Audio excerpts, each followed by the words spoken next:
Next up on ijdm, we take a look at this interesting amplifier. Another visitor. Stay a while.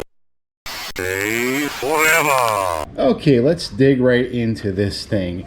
I was out just kind of looking through thrift shops and different ones. I was in a different area, and this thrift shop was just crazy with just all kinds of stuff. And I kind of did a double take when I saw this, because I guess it had been sitting there since January, and we're talking in September I found this. And it's basically a Sony amplifier that hooks up to your TV. I guess Sony had a few models back in the day that there was a special link cable that you would use, and we'll get into that in a minute. But first, this thing is nasty. It has been sitting in the thrift shop for a while, so I mean, it's got gunk on it. So let's go ahead and get it cleaned up.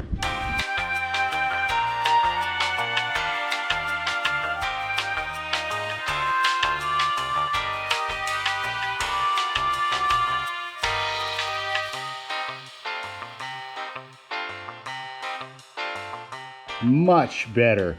What we have here is the multi-channel TV sound adapter MLV-1100 from Sony.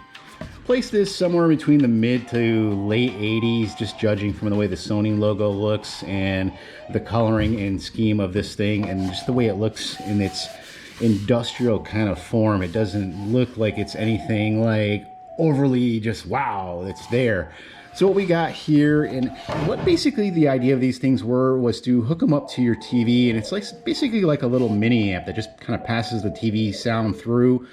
TV speakers, you know, they're neither here nor there, so if you want to have some nice stereo speaker sound, then you would have this unit tied into your TV through an interesting adapter thing that is on the back. I'll show you in a second.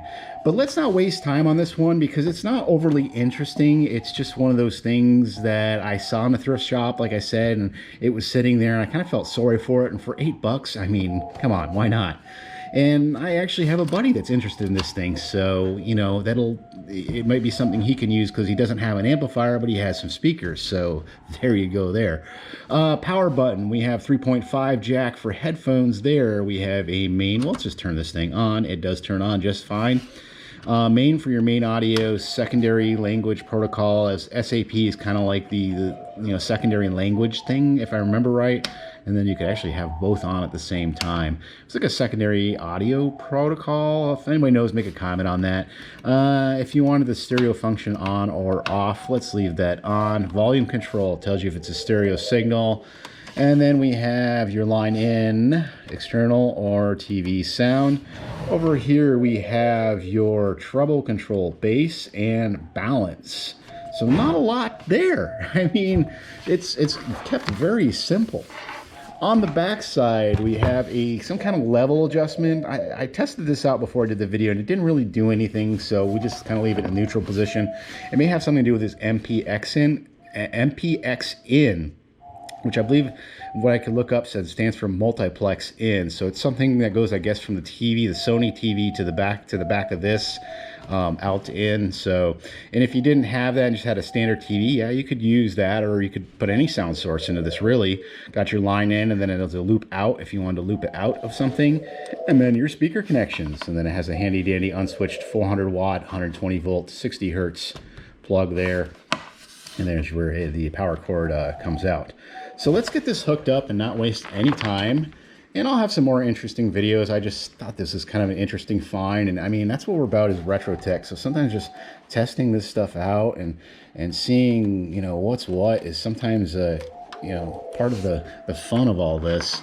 And especially if it's something I'm kind of thrifting. It's not often I can find something like this in a thrift shop. I mean, it's like the Gremlins pick the chicken off the bones clean. I mean, there is just nothing by the time I get to the thrift stores. I'm not an early riser, so, and even then I've been there early in the morning and just never seen anything, you know. Probably this is the most interesting thing I've seen in years. All right, so we got that. Oh, it'd help if we hooked up. Now I'm going to use, this is actually a JBL Control 1 speaker that goes with a self-powered one, but I figure it should work fine. I actually do have a pair of them out in the garage, but just to speed this video up and get it out, so to speak, we're just going to use this one for this particular video. So we're going to go ahead and just kind of plug that in and that in. Oops, I probably shouldn't have turned the power off. That's kind of a no-no. And let's turn it off before we do anything else. Off camera, I have a laptop with a 3.5 to the RCA jack in there. So that's where it's going to pull its audio from.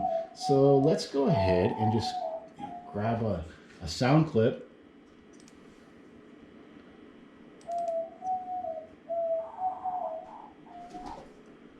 And see how it sounds.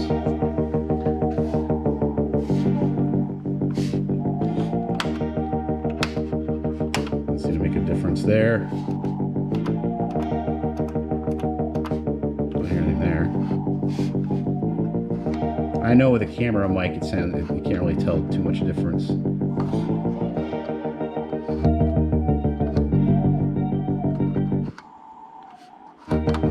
So we're hooked up to the left channel. There's the volume control there.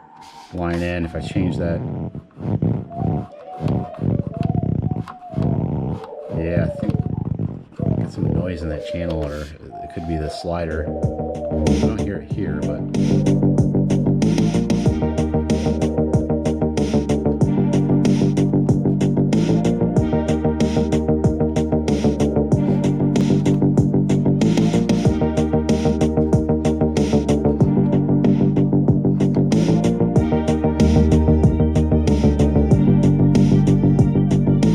Okay, well, let's try another piece of music, just anything. Let's go with one we used last time, because I kind of know what that song, having just used it, sounds like. So let's try this one. Oh, it'd help if I turn up this song.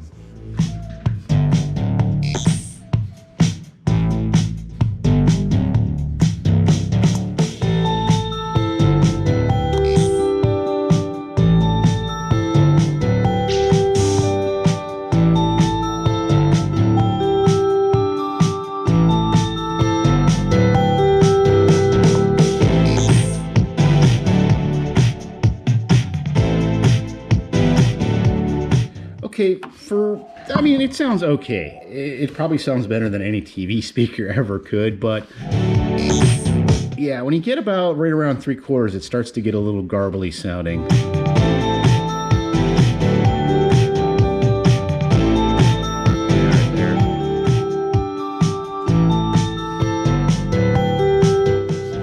And again, to remember, this isn't really made for music, it's made for TV sound, so, I mean, this did the job for the, you know, for the time era it was out. I mean, if you didn't want a big honking receiver, I mean, I know they make smaller ones now, but this one would fit neatly into your component rack, or like under, or I guess you'd want this on top of your VCR, because this thing, it does have a lot of vents for cooling on it.